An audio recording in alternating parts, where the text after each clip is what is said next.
The first thing you need to understand about the Karesh Valley is that it kills everything. Not metaphorically, not eventually, immediately. The second thing you need to understand is that when I say everything, I mean everything that has ever tried to cross it in the last 4,000 years. My name is Vrokath, and I am what you humans would call a military historian for the Theron Collective. I have spent 3 decades studying warfare across 17 star systems. I have documented the fall of the Prekian Empire, analyzed the tactical genius of the Valdry's campaigns, and written 4 comprehensive volumes on siege warfare that are required reading at every military academy from here to the Outer Rim. And none of it prepared me for what I witnessed on the 3rd moon of Callan Prime. Let me set the scene for you, because context matters. The Karesh Valley is not just any valley. It stretches 200 kilometers from the northern cliffs to the southern wastes, and it is approximately 40 kilometers wide at its narrowest point. The floor of the valley sits 3 kilometers below the surrounding plateaus. That alone would not be remarkable. What makes the Karesh Valley special, what makes it absolutely unique in all of documented military history, is that it is a naturally occurring dead zone for all known forms of technology. Every sensor fails. Every engine dies. Every power source, from fusion cores to simple chemical batteries, simply stops functioning. The moment you descend below the 2-kilometer mark, you are operating with whatever muscle power you can muster and nothing else. No vehicles, no communication devices, no weapons beyond what you can swing or throw with your own 2 hands. The valley floor itself is a nightmare landscape of razor-sharp crystal formations, sulfuric mud pools that can dissolve flesh in seconds, and temperature fluctuations that swing from 40 degrees below freezing at night to 50 degrees above boiling during the day. The air is technically breathable, but only just barely, and it carries spores from the native fungi that cause respiratory failure in 70% of known species. In 4,000 years, exactly 237 military forces have attempted to cross the Karesh Valley. Exactly 0 have succeeded. The valley floor is littered with the remains of those attempts, skeletons in armor from a dozen different species, rusted weapons, the shells of vehicles that rolled 50 meters down the slope before their engines died and their crews realized they were already dead. The Theron Collective controls the northern plateau, or the human colony, which they insist on calling New Portland for reasons I have never understood, occupies the southern plateau. For the last 6 years, this arrangement has been acceptable to both parties. The collective has no interest in the southern territories. The humans have shown no inclination to expand northward. Until 3 weeks ago, I was reviewing supply manifests in my temporary office at Forward Station 7 when Commander Telrix burst through the door without announcing himself. This alone was unusual. Telrix is a model officer, proper, disciplined. The kind of soldier who sends written requests for meetings at least 3 days in advance. "We have a problem," he said, and his secondary breathing slits were flaring, which meant he was either terrified or furious. Possibly both. "Define problem," I said, setting down my data tablet. "There is a human in the valley." I blinked at him. All 3 eyes. Impossible. "I wish it were." Telrix activated the wall display and pulled up footage from one of our long-range observation posts. The image was grainy, magnified to the point of distortion, but there was no mistaking what I was seeing. A human, male based on the skeletal structure, moving across the valley floor with a steady, purposeful gait. He had been walking for, according to the timestamp, 6 hours. "This was recorded yesterday," Telrix said. "At first we thought it was an equipment malfunction, a ghost image, some kind of atmospheric distortion. But the tracking algorithms confirmed it. Same individual, same trajectory. He has maintained an average speed of 4.2 kilometers per hour for the entire observation period." I leaned closer to the screen. The human was carrying something, a pack of some kind. He was dressed in what appeared to be simple fabric clothing, no armor, no visible technology, just a human walking across a landscape that should have killed him a dozen different ways in the first 10 minutes. How far has he traveled? I asked. 47 kilometers from the southern edge. Telrix pulled up a trajectory map. If he maintains his current pace and direction, he will reach the northern slope in approximately 32 hours. I did the math in my head. That would mean he crossed the valley. Yes, sir. The entire valley. Yes, sir? Yes, sir. The valley that nothing has ever crossed. Yes, sir. I sat down. My knees had apparently decided that standing was no longer an option. Has he stopped at all? For rest? For water? Telrix highlighted several points on the timeline 3 times. Once for approximately 20 minutes, twice for shorter periods. We believe he was drinking from his supplies during these stops, and he is still alive. Very much so. I studied the grainy image of the human. He was not running. He was not even moving with particular urgency. He was just walking, one foot in front of the other, like he was taking a stroll through a park instead of crossing the most lethal landscape in the entire sector. What do we know about him? I asked. Telrix pulled up another screen. Very little. The southern colonies do not exactly share their personnel records with us, but we ran the imagery through our database and got a partial match. His name is probably Jack Harrier, age 32, former military, discharged 4 years ago after completing his service term. Current occupation listed as wilderness guide. Wilderness guide, I repeated. He guides people through wilderness. Apparently, Yaval. And he decided to cross the Karesh Valley because what? He was bored? Telrix's breathing slits flared again. We do not know his motivations. But if he succeeds, if he actually reaches the northern plateau, the strategic implications are significant. I understood what he was not saying. If one human could cross the valley on foot, then theoretically, an entire human army could cross the valley on foot. The natural barrier that had protected the northern territories for 4,000 years would suddenly become nothing more than a difficult hike. We need to know how he is doing this, I said. What kind of preparations did he make? What supplies is he carrying? What route is he taking? Everything. The council wants him stopped, Telrix said quietly. I looked at him sharply. Stopped how? They are discussing options. Options. I felt a cold weight settling into my stomach. Commander, that human is crossing the valley with nothing but his own 2 feet and whatever supplies he can carry on his back. He has not fired a weapon. He has not made any aggressive moves. He is just walking. He is violating the territorial agreement. The territorial agreement says nothing about foot traffic through the valley because everyone assumed foot traffic through the valley was suicide. Telrix did not respond. He did not need to. We both knew what the council was considering. An orbital strike. A missile barrage. Something to ensure that Jack Harrier, wilderness guide and apparent madman, did not complete his crossing. I need to go down there, I said. Now it was Telrix's turn to stare at me. Sir. Wah. Someone needs to document this. Someone needs to understand what is happening. That is my job, Commander. I study warfare. I analyze tactics. And this human is doing something that should not be possible. I need to know how. You cannot enter the valley. Our forces cannot operate there. Then I will stay at the edge, at the 2-kilometer line. I can observe from there. Take measurements. Interview him if he makes it to the northern slope. Telrix looked like he wanted to argue, but he simply nodded. I will arrange transport to observation post 12. It has the closest vantage point to his projected route.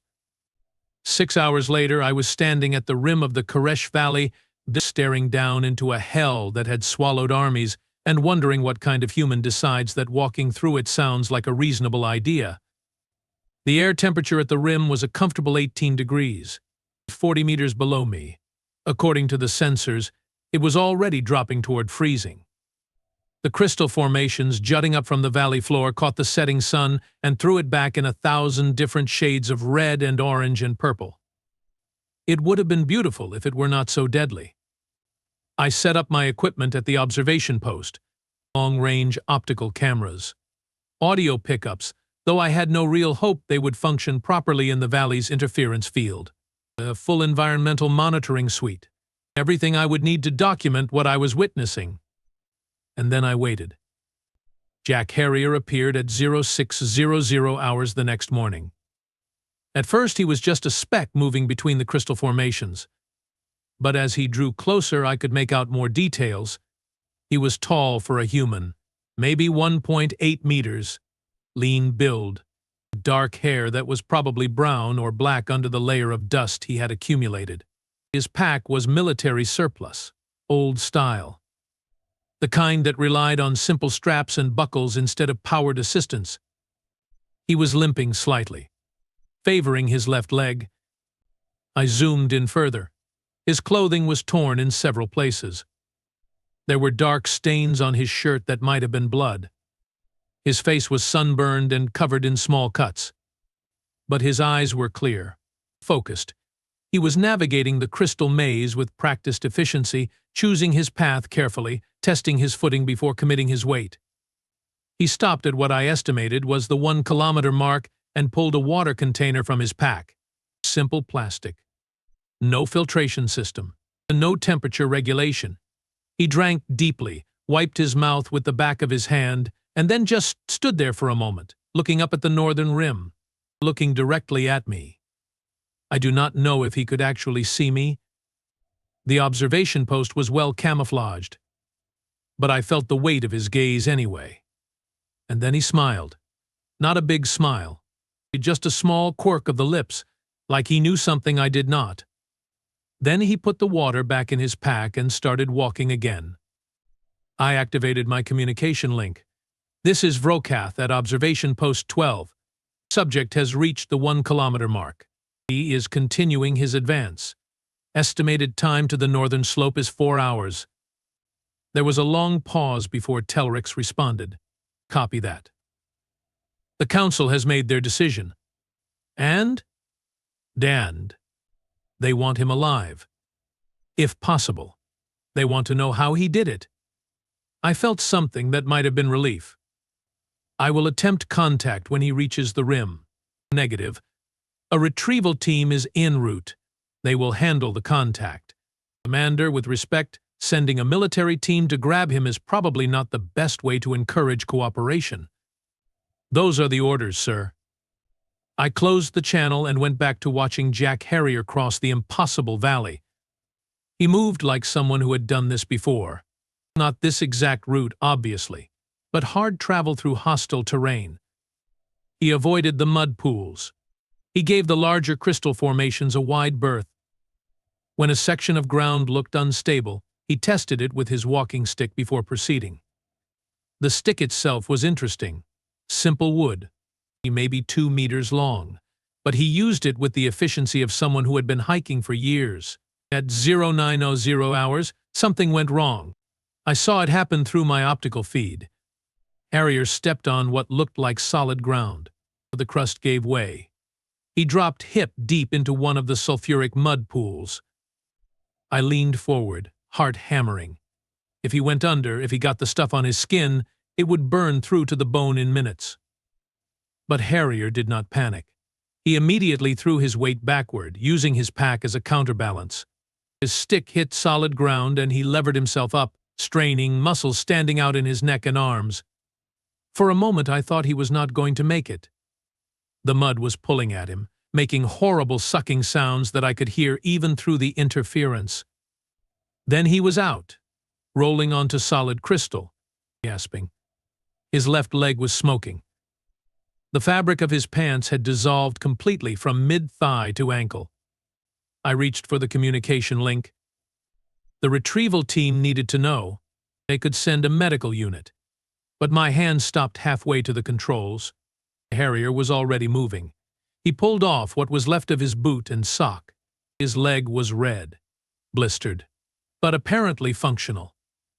He poured water over it. Not to clean the wound, I realized. To neutralize the acid. Then he pulled medical supplies from his pack, antibacterial ointment, bandages. He worked with quick, efficient movements. Field medicine. The kind you learn in the military when there is no medic around and you need to patch yourself up well enough to keep moving. 10 minutes later, he was walking again. Impossible, I muttered. That leg should be useless. But Harrier did not seem to care what should or should not be possible. He just kept walking. At 1,100 hours, he stopped again. This time, he pulled something from his pack that made me lean forward in confusion. It was a sandwich, wrapped in waxed paper. He sat down on a relatively flat crystal formation, unwrapped the sandwich, and started eating. He was having lunch in the middle of the Karesh Valley, like it was a perfectly normal thing to do. I watched him chew, swallow, take another bite. He even pulled out what looked like an apple and ate that too. Then he packed up his trash, shouldered his pack, and continued walking. The retrieval team arrived at 1,230 hours.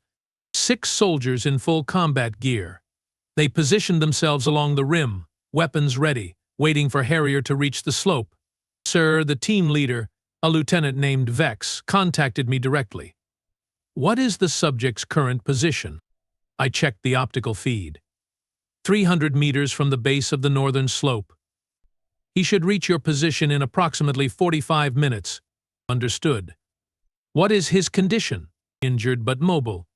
He suffered acid burns to his left leg approximately 2 hours ago. He treated the wound himself and continued his advance.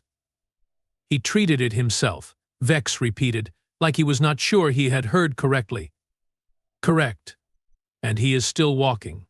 At a pace of approximately 4 kilometers per hour. Slightly slower than his average, but not significantly. There was a pause.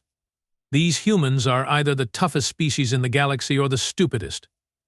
I am beginning to think it might be both, I said. Harrier reached the base of the slope at exactly 1,314 hours. He stopped, looked up at the incline. It was steep, maybe a 60-degree angle, loose scree over solid rock. Climbing it would be difficult even for someone with 2 good legs. He adjusted his pack, gripped his walking stick, and started climbing. I held my breath. One slip, one wrong move, and he would tumble all the way back down to the valley floor. But Harrier climbed like a mountain goat. He found handholds in the rock face. He used his stick to test the stability of the scree before putting his weight on it. His injured leg must have been screaming at him, but he did not slow down. 50 meters from the rim, he paused, breathing hard. I could see the exhaustion in the set of his shoulders, but he looked up one more time, and I swear I saw that same small smile. Then he hauled himself the rest of the way up. He crested the rim at 1,352 hours, rolled onto the flat ground, lay there for a moment, staring up at the sky. The retrieval team moved in, 6 soldiers surrounding him, weapons trained on his position. Harrier sat up slowly, raised his hands. "Easy there, fellas," he said in perfectly accented Theron standard.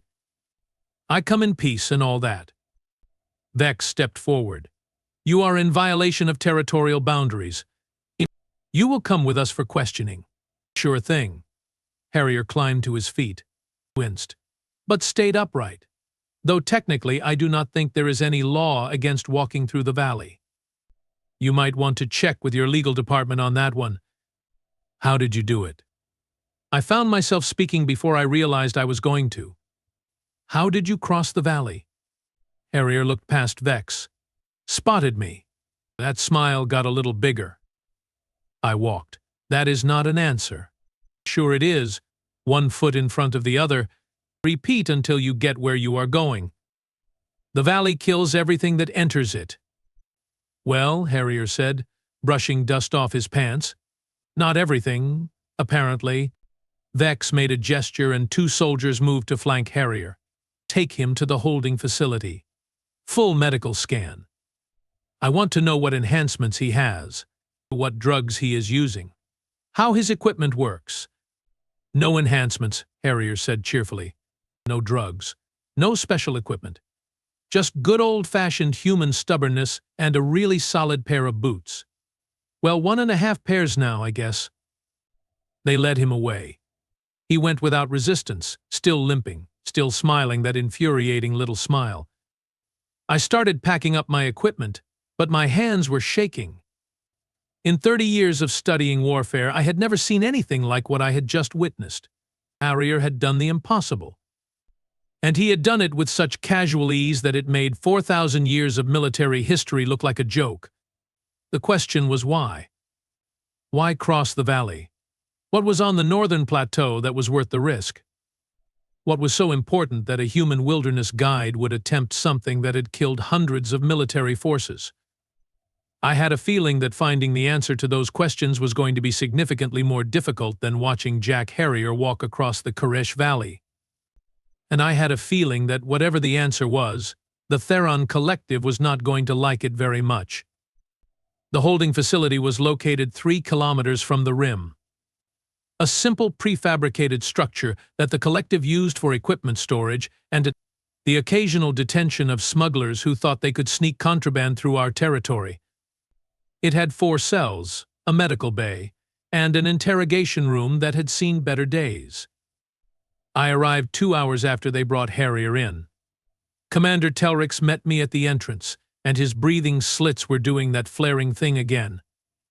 "The medical scan is complete," he said without preamble. And nothing. I waited for him to elaborate. He did not. "Commander, you are going to need to be more specific than nothing. The human has no cybernetic enhancements, no genetic modifications, no performance-enhancing drugs in his system, no foreign technology of any kind. He is, according to every test we ran, a completely baseline human with slightly elevated muscle density from regular physical activity. That is impossible. I am aware. And yet, here we are. Telrix handed me a data tablet with the full medical readout. His left leg has second-degree chemical burns over approximately 30% of the surface area. The field dressing he applied prevented infection, but the wound should have rendered him immobile. He walked another 15 kilometers on it. I scrolled through the data. Heart rate elevated but within normal parameters. Dehydration. Minor malnutrition. Various cuts and abrasions. But nothing that explained how he had crossed the valley.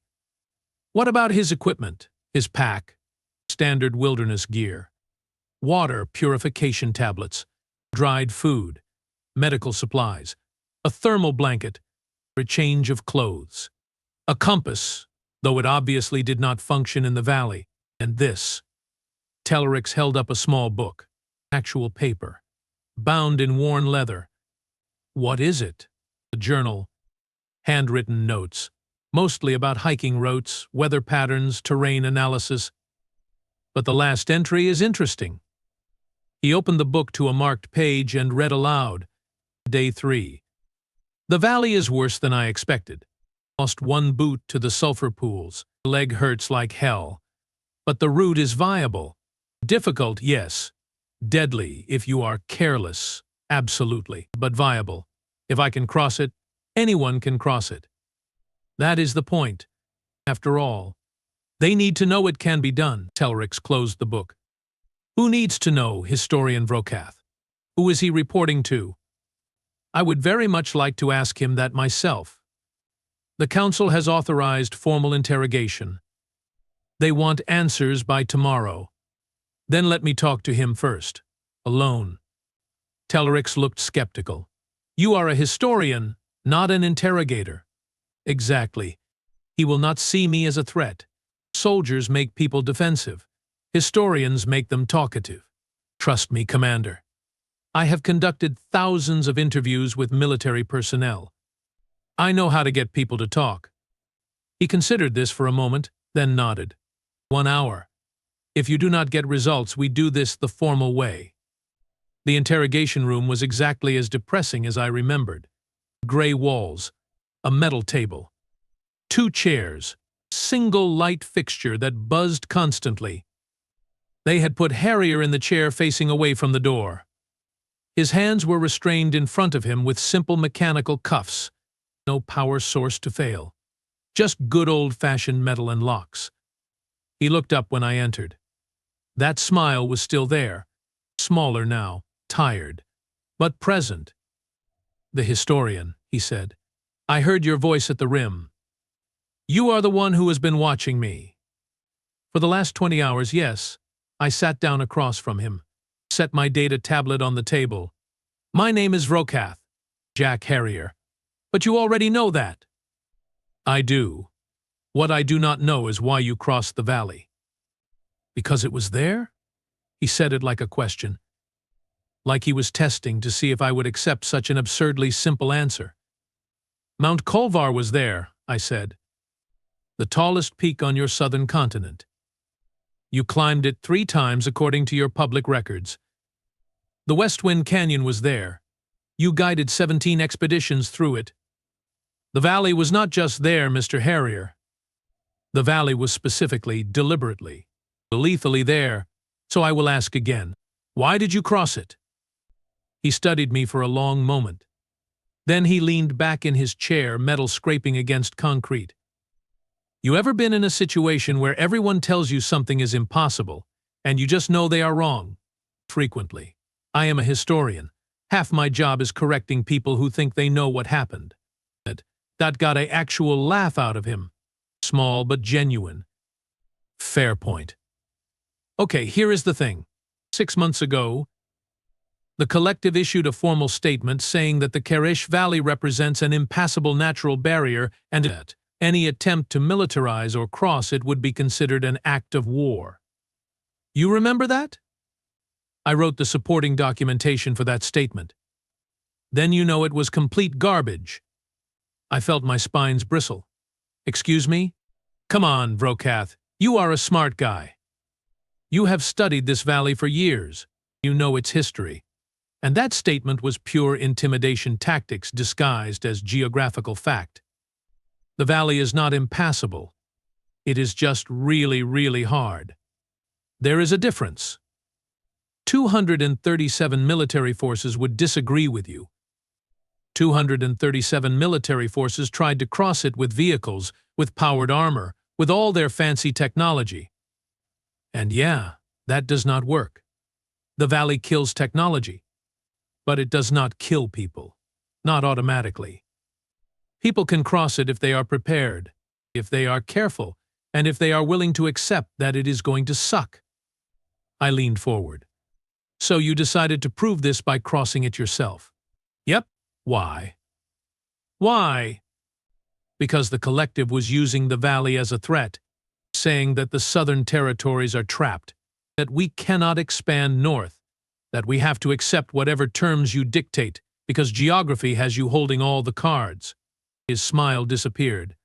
"I do not like being threatened, Vrokath.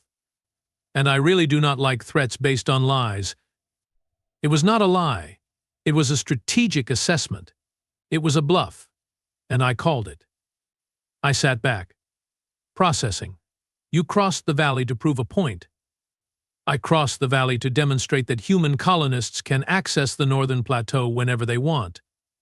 We do not need vehicles. We do not need technology. We just need feet and determination, and humans have both in abundance. You realize this changes everything." "That was the idea, yeah. The Council is going to see this as a direct threat.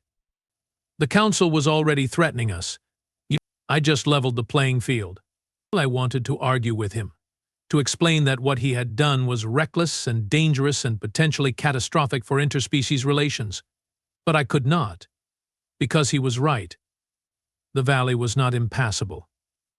It was just difficult. And by crossing it, by documenting his route in that journal, Jack Harrier had turned the Collective's greatest strategic advantage into an inconvenience. "The formal interrogation begins in 45 minutes, I said quietly. "They are going to want to know everything. Your route, your supplies, your physical conditioning. They will pull it all out of you, one way or another." I figured. "So why not just tell me now? Save yourself the trouble." He looked at me with those clear, focused eyes. "Will it make a difference? Probably not. But at least it will be on the record. in my official documentation. Truth, not coerced testimony. Harrier considered this. Then he nodded. Okay, but I want something in return. You are not exactly in a position to negotiate. Sure I am. I have information you need. That is the definition of a negotiating position. He leaned forward. I want you to deliver a message to the new Portland Council. Tell them I made it. Tell them the route is viable.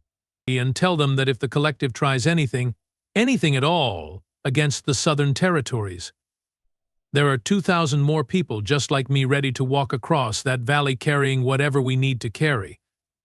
That sounds like a threat. That is because it is a threat. A clear, honest, direct threat. Unlike the veiled nonsense your council has been throwing at us for months. I should have refused. Should have called Telrix and let the interrogators do their job. But I found myself nodding. I will deliver your message. Now talk. And he did.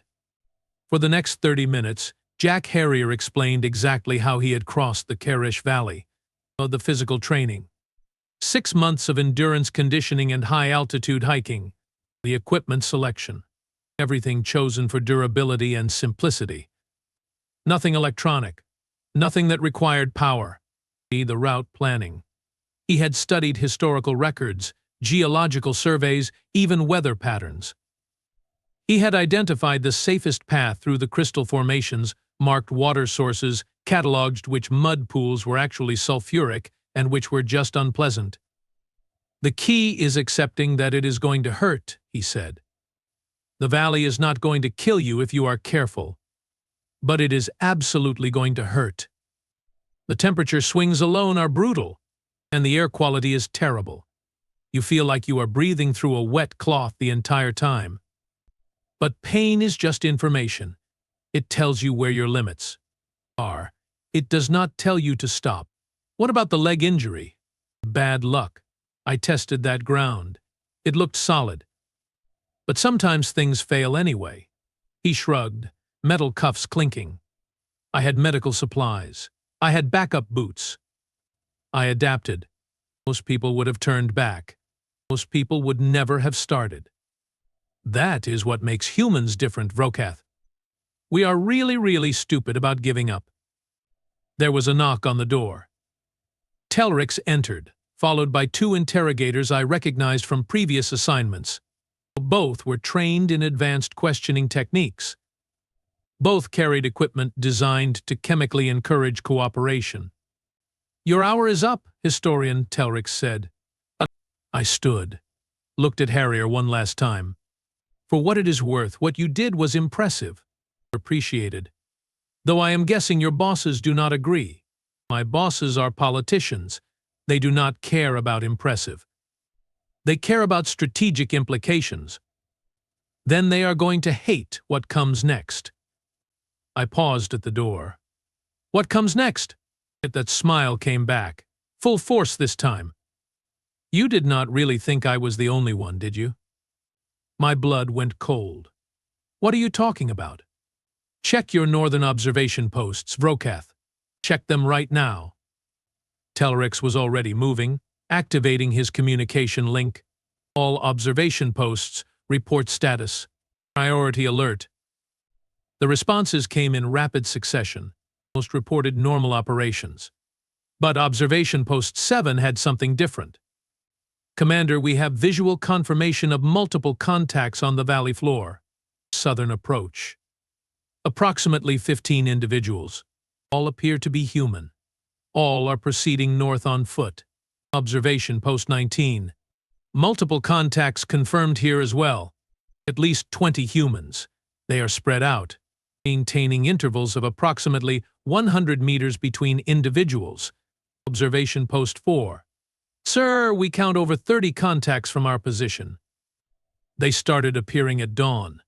They are all following similar routes to the original subject. Telrix looked at Harrier. What have you done? I proved it could be crossed. They are proving it can be crossed by anyone. Men, women, different ages, different fitness levels. By this time tomorrow, you are going to have over 200 humans on your northern plateau, all of them carrying supplies, none of them breaking any actual laws, because again, there is no law against walking through the valley. This is an invasion. No, Commander. An invasion involves weapons and violence. This is a migration. We are moving north, and your valley is not going to stop us. The room was silent except for the continued reports flooding in over the communication channels. More observation posts. More contacts. The numbers kept climbing. 50 humans. 80. 120. All of them crossing the valley that nothing could cross. All of them walking. I looked at Harrier with something that might have been respect or might have been horror. Possibly both. You planned this from the beginning. Of course I did. You think I crossed that nightmare just to prove a point? I crossed it to show everyone else it could be done. I was the scout. They are the first wave. And if your council does anything to stop them, if you so much as fire a single warning shot, the entire southern population is going to know that the collective is willing to murder unarmed civilians for the crime of walking. Telrix looked like he wanted to hit something, preferably Harrier's face. The council will never allow this.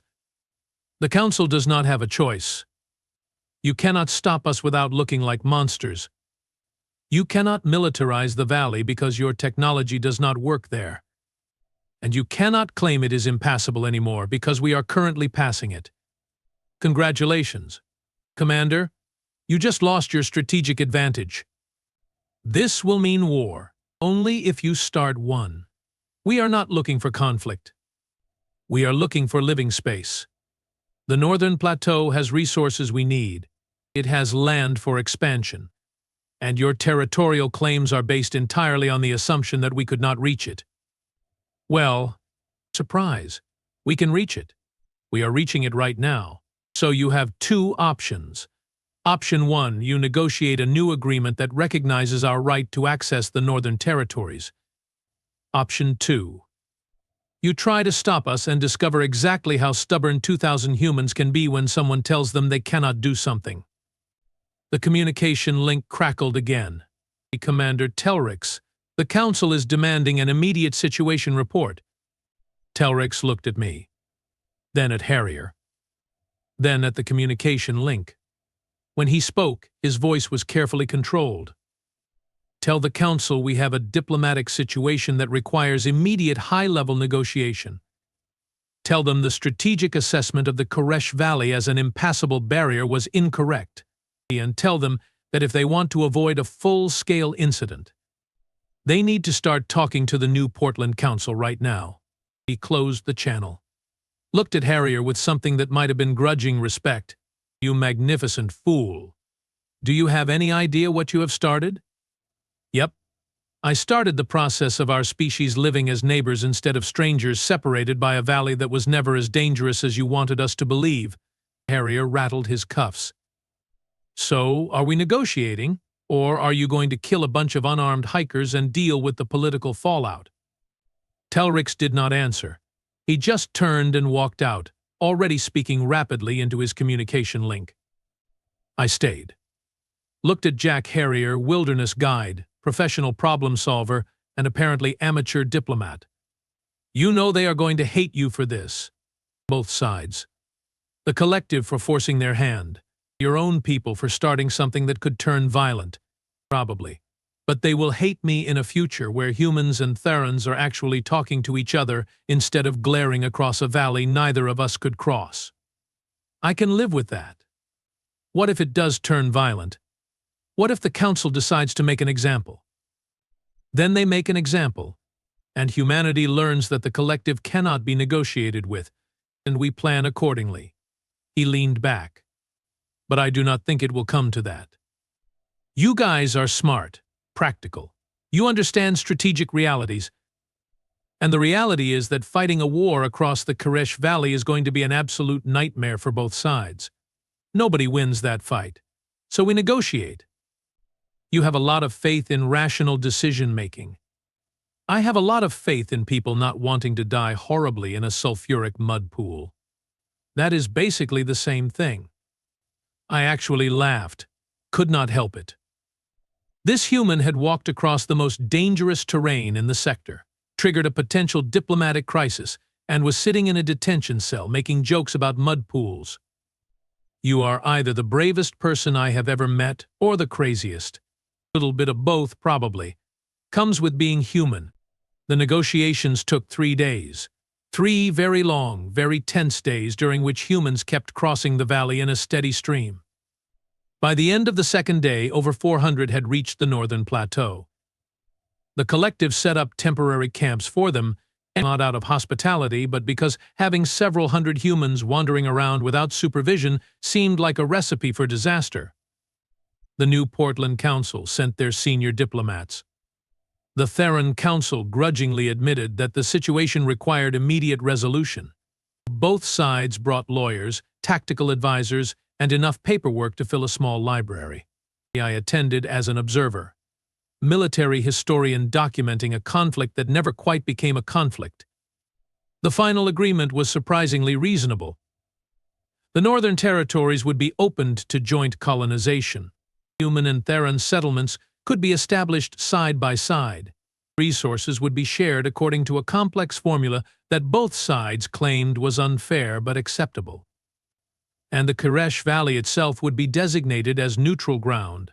Anyone could cross it. Nobody could militarize it. Jack Harrier was released on the second day of negotiations. The charges of territorial violation were dropped. Mostly because the lawyers on both sides agreed that charging him would require admitting the collective had been deliberately exaggerating the valley's danger, which opened them up to other legal problems. I found him on the third day, standing at the rim, watching another group of humans make the crossing. His leg was properly bandaged now. Medical nanites working to repair the chemical burns. He was using a crutch, but the doctors said he would be walking normally within a week. "You got what you wanted," I said. "We got what we needed. There is a difference." He did not look at me, just kept watching the valley. "Did you deliver my message?" "I did. The New Portland Council was very interested to hear that you had succeeded." "And your council?" "Less pleased, but pragmatic enough to recognize reality when it walks up and introduces itself." He smiled at that. "You know, Vrokath, when I started planning this, I thought the hardest part would be actually crossing the valley. Turns out the hard part is what comes after. Building something new, making it work. That is going to take years. But you proved it is possible." "I proved a lot of things are possible. Sometimes you just have to be dumb enough to try." We stood there for a while, watching humans cross the valley that nobody could cross. Watching them prove that impossible is just another word for difficult. "For what it is worth," I said, "I am going to recommend you for the collective's Medal of Diplomatic Achievement. What you did, the way you did it, it prevented a war that both sides would have regretted." I walked across a valley, Vrokath. "That is it. You changed history." He finally looked at me. "Nah. I just made it possible for other people to change history. That is what guides do. We show people the path. They decide where it goes." I returned to my office at Forward Station 7 3 days later, filed my official report. 600 pages of documentation, analysis and strategic assessment. The conclusion was simple. The Karesh Valley was no longer a barrier.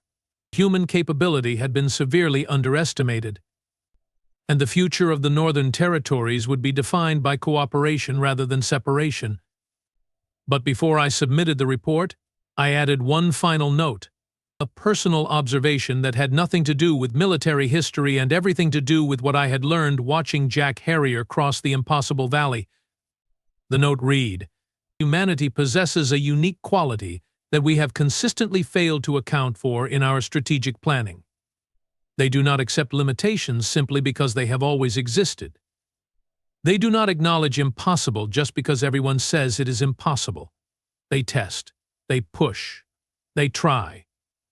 And when everyone tells them something cannot be done, they walk across it carrying nothing but determination and a really solid pair of boots.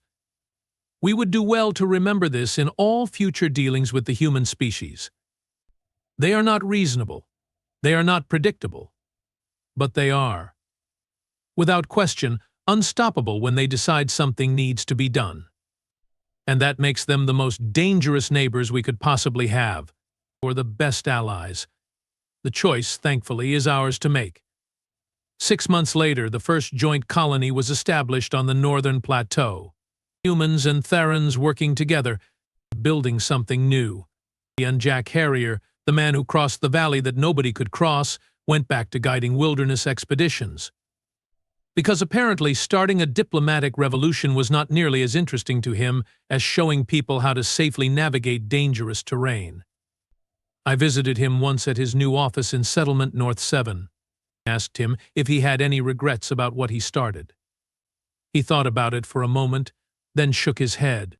Nope, someone had to do it. Might as well be me. You could have died. Sure, but I did not.